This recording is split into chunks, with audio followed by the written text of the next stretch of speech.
주님 우리를 도와주시옵소서. 예수님의 이름으로 기도합니다. 아멘. 우리 옆에 분하고 인사하십시다. 안녕하세요. 반갑습니다. 환영합니다. 새해 인사 미처 못하신 분들 새해 복 많이 받으십시오. 인사 다시 한번 하실까요? 새해 복 많이 받으십시오. 네. 둘째 주라 조금 어색하긴 하네요. 요즘 독감이 참 무섭습니다. 우리 성도님들 늘 독감 조심하시고요. 우리 전성자 성도님 넘어지셨다는 소식 들었습니다마는 이렇게 무사히 나오셨네요. 눈길에 넘어지시면 참 위험합니다. 어르신들 눈길에 늘 넘어지지 않도록 조심하시고, 골절사고가 간혹 이렇게 대형 사고로 이어지니까요. 늘 조심하셨으면 좋겠습니다. 우리에게는 영원한 생명, 영원한 세상이 주어져 있습니다. 그리스도를 통해서 그리스도와 함께 우리에게 하나님이 주시는 것이지요. 그리스도 안에 거하라. 이것은 그리스도를 통해서 그리스도와 함께 우리에게 주시는 축복들 가운데 있어라 하시는 말씀입니다. 전치사가 통해서가 아내로 바뀐다고 해서, 혹은 함께가 아내로 바뀐다고 해서 내용이 새로워지는 것은 아닙니다. 동일한 본질의 생명, 동일한 은혜, 동일한 구원을 다른 각도에서 보면서 그 풍성함을 맛보고 있는 거죠. 빛이 프리즘을 통과하면요 7가지 색이 나타난다고 해요. 이런 것처럼 하나님이 우리에게 주신 은혜도 다양한 각도에서 그리스도를 중심으로 경험하면서 우리가 신앙의 풍성함을 누려야 할 줄로 믿습니다. 중요한 것은 우리가 그리스도 안에 거하면 날마다 자란다는 것입니다. 우리가 그리스도 안에 거하면 우리의 몸은 날마다 낡아지지만 우리의 속사람은 날마다 새로워집니다. 성령 안에서 강건해집니다. 이것은 그리스도 안에 있는 영원한 생명인, 그리스도가 취하신 영원한 생명이 날마다 우리에게 부어지고 있기 때문입니다.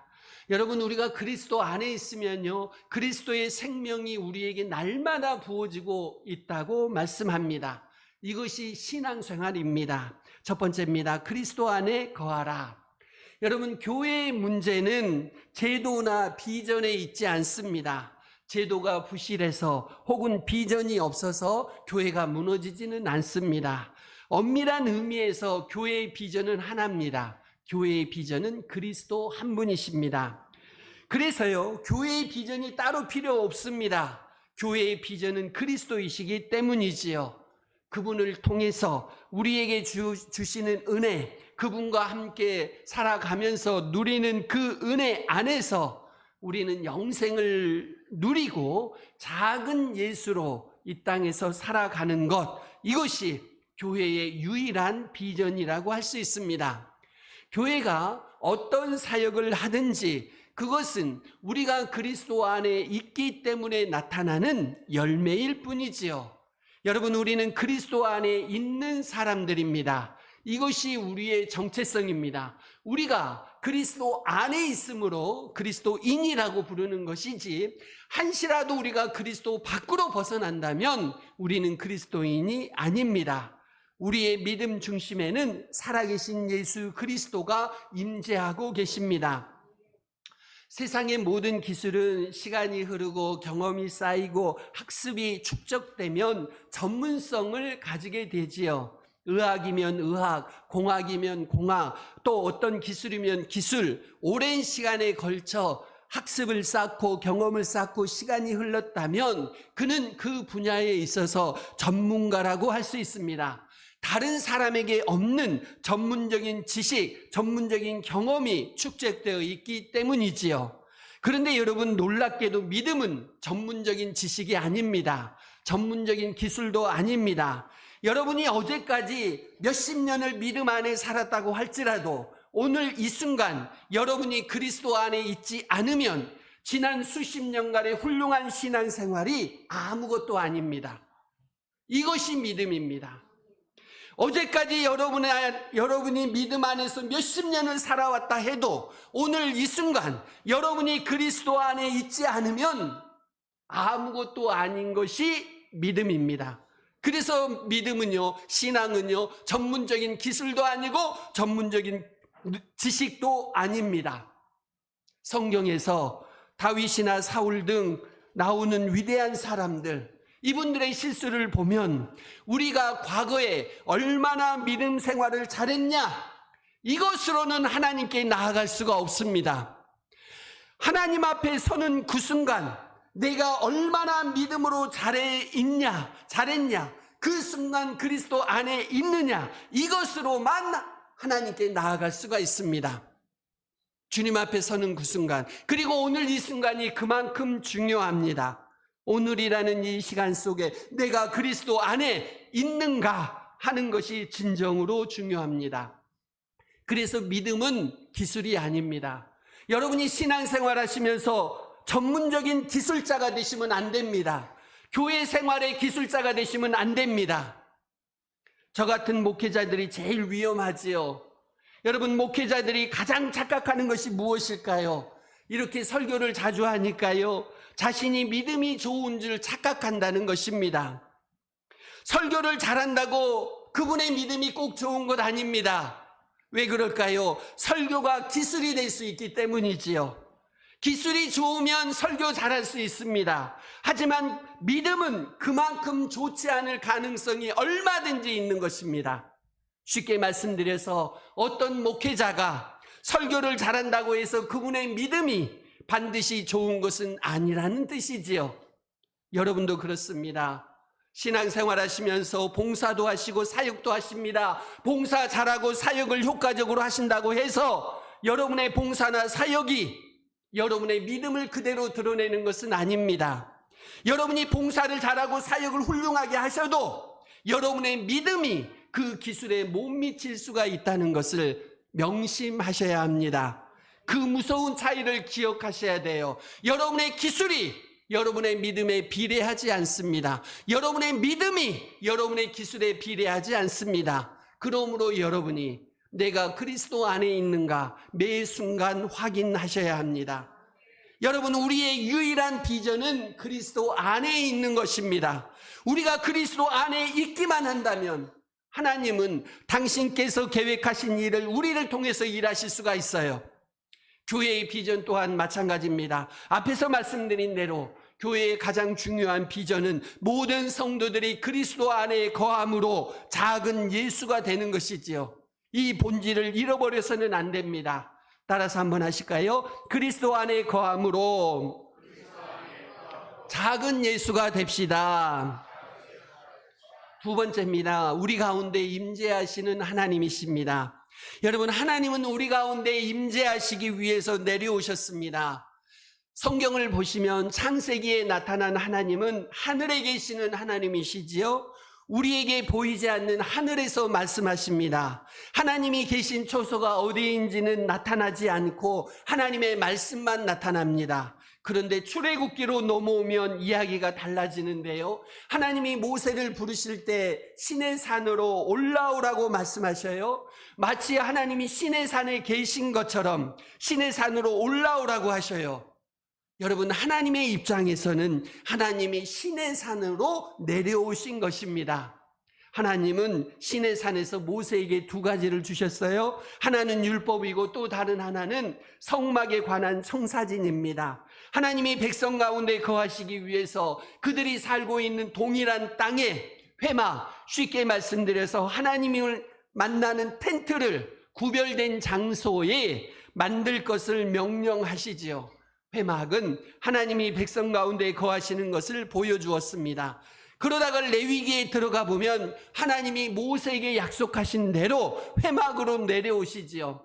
신약 성경에 와서 보면요, 요한복음에서 말씀이 육신이 되어 우리 가운데 거하심에 라고 말씀합니다.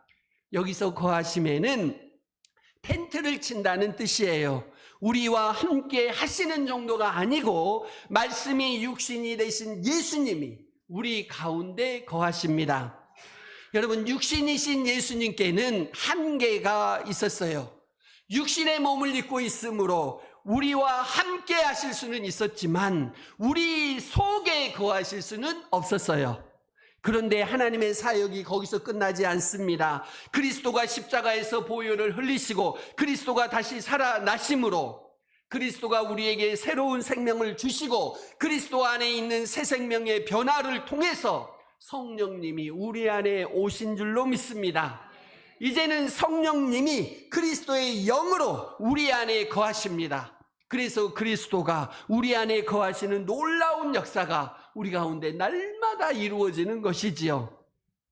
구약시대 성전은 하나님이 우리 가운데 임재하신 것을 보여주는 비유요 모형이었습니다. 먼저 보여주신 사례일 뿐이지요. 구약의 성전은 크게 세 가지로, 세 단계로 나누어집니다. 첫 번째는 바깥뜰인데요. 이곳에서 백성들이 여러 가지 의식을 행했습니다.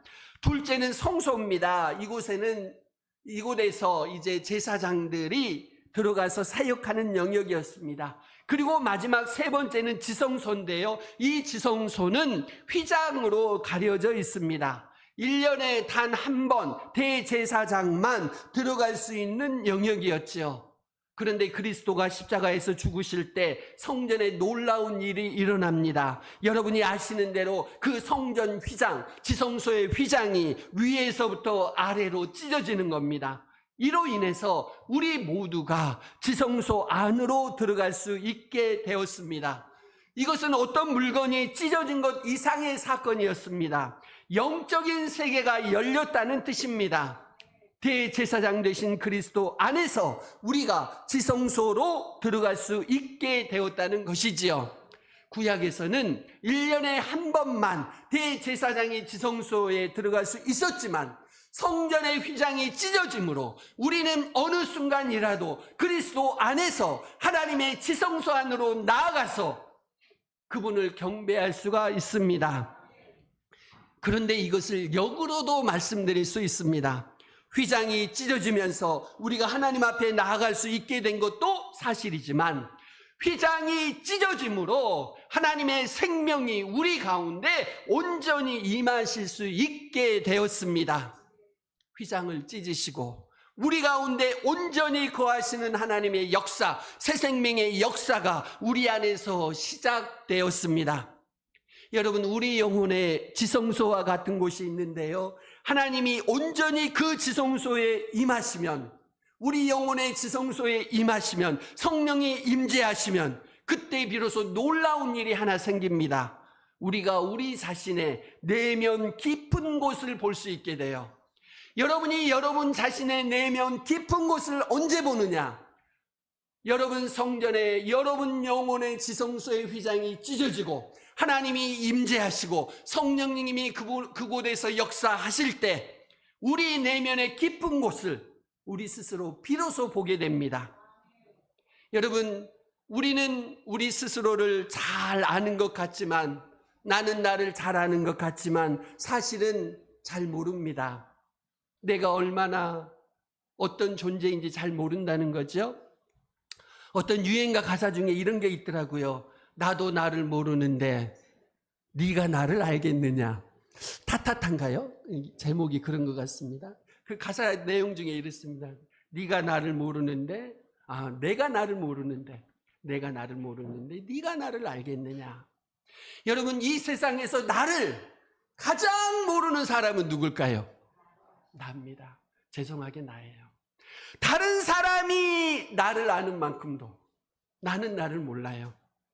세상에서 가장 알 수 없는 게 자기 자신이에요. 늘 미화시키지요. 늘 포장하지요. 자신은. 그래서 몰라. 자기도 자기를 몰라. 그런데 놀랍게도요, 그리스도의 생명이 우리 안에 들어오면 내가 누구인지 알게 됩니다. 내 영혼이 얼마나 추한지 알게 돼요. 세상의 죄로 가로막혔던 우리 영혼의 휘장이 십자가로 인해서 찢어지는 그 순간에 우리 영혼이 죽어 있다는 것을 알게 됩니다. 우리 영혼 안에 새로운 생명이 태어나면서 이때 비로소 우리가 하나님의 음성을 듣게 됩니다. 이 놀라운 일이 그리스도 안에서 이루어지는 거죠. 하나님이 우리를 당신의 처소로 삼으신다고 하십니다. 이것을 설명하기 위해서 성전과 성막에 관한 비유들이 필요했습니다. 그래서 에베소서에서는 우리가 그리스도 안에서 함께 지어져 가고 있다고 말씀합니다. 22절 말씀 같이 읽습니다. 시작. 하나님이 거하실 처소가 되기 위하여 그리스도 예수 안에서 함께 지어져 가느니라. 아멘. 여러분, 우리 하나님은 보이는 건물의 장소에 거하시지 않습니다. 우리 안에 거합니다. 제가 기도할 때 성전으로 모였습니다 라고 기도할 때가 있습니다. 그럴 때요, 이 공간 안에 오셨다는 그런 뜻이 아닙니다. 성전된 우리 교회 안으로 여러분이 오셔서 예배하신다는 그런 뜻이지요. 여러분, 하나님은 장소에 임하지 않으십니다. 건물에 임하지 않으십니다. 우리 안에 임하십니다. 하나님이 임재하시는 곳이에요. 세 번째입니다. 하나님의 성전으로 지어져가는 우리입니다. 여러분, 하나님의 교회는, 참된 교회는 성전된 우리입니다. 나입니다. 이 공간이 교회가 아니고 이 모임이 교회입니다. 이 모임이 교회예요. 그래서 사도 바울이 이렇게 말합니다. 고린도전서 3장 16절 같이 읽습니다. 시작. 너희는 너희가 하나님의 영광.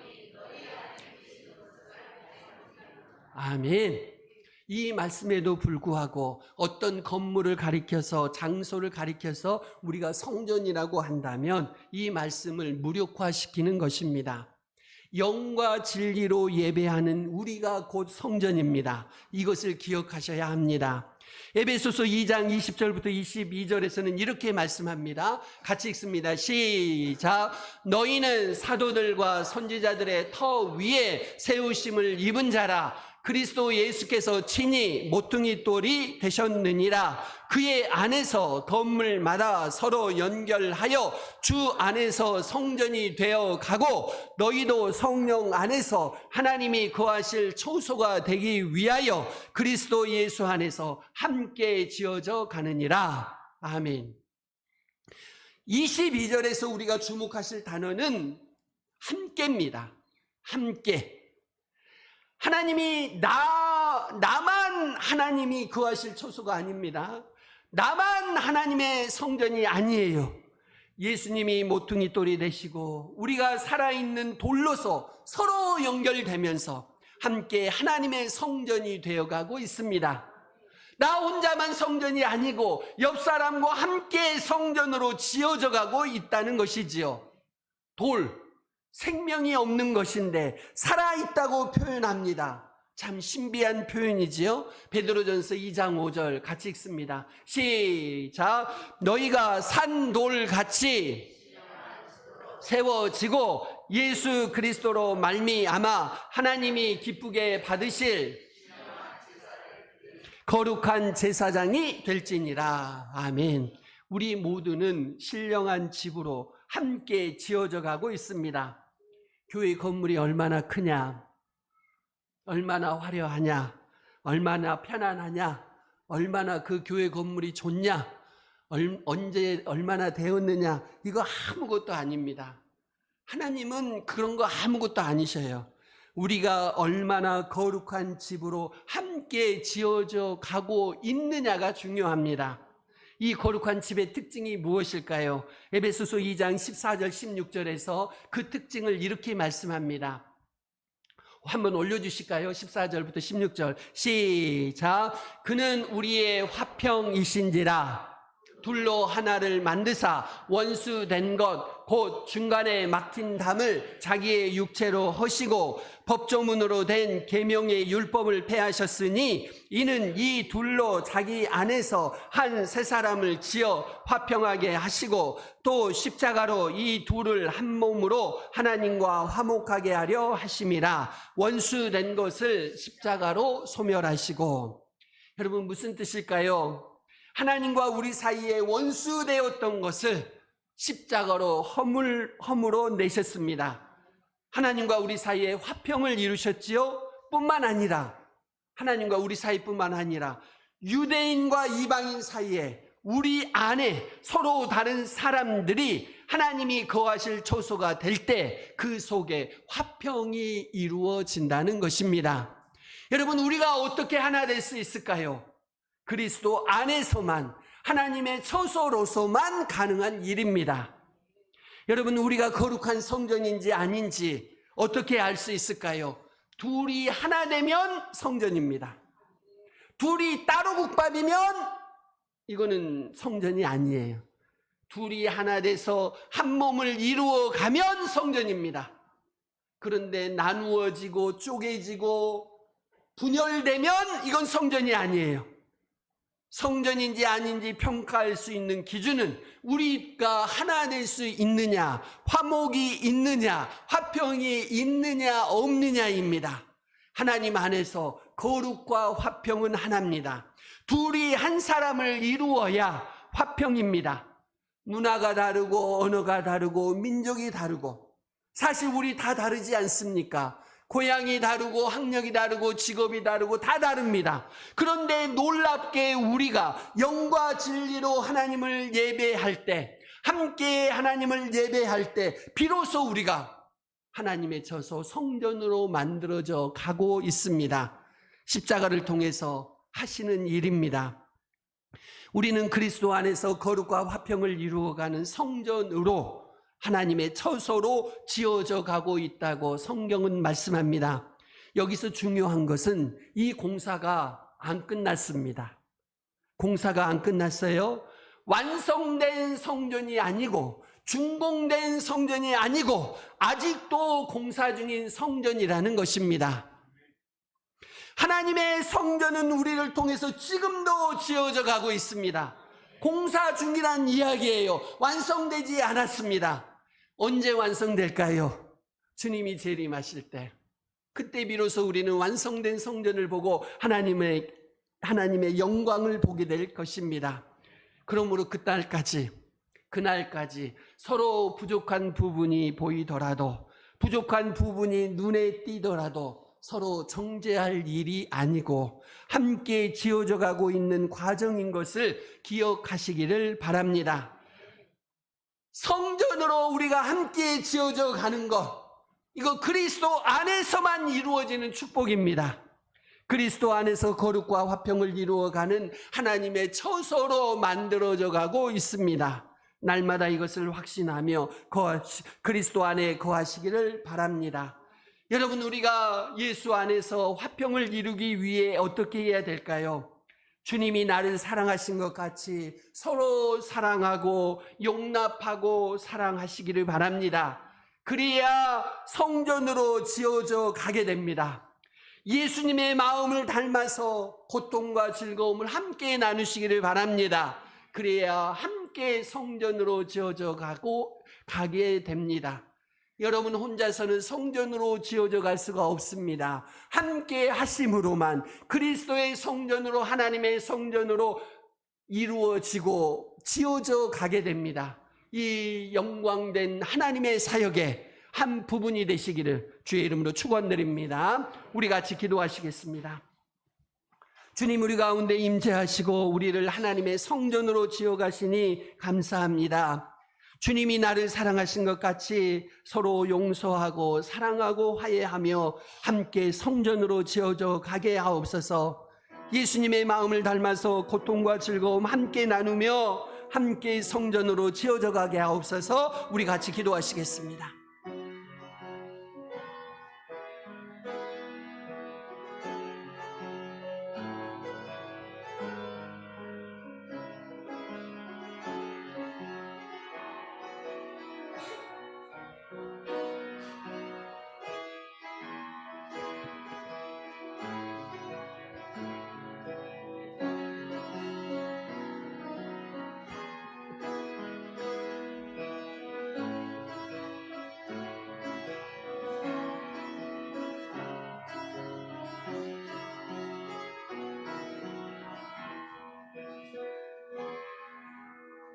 하나님 감사합니다.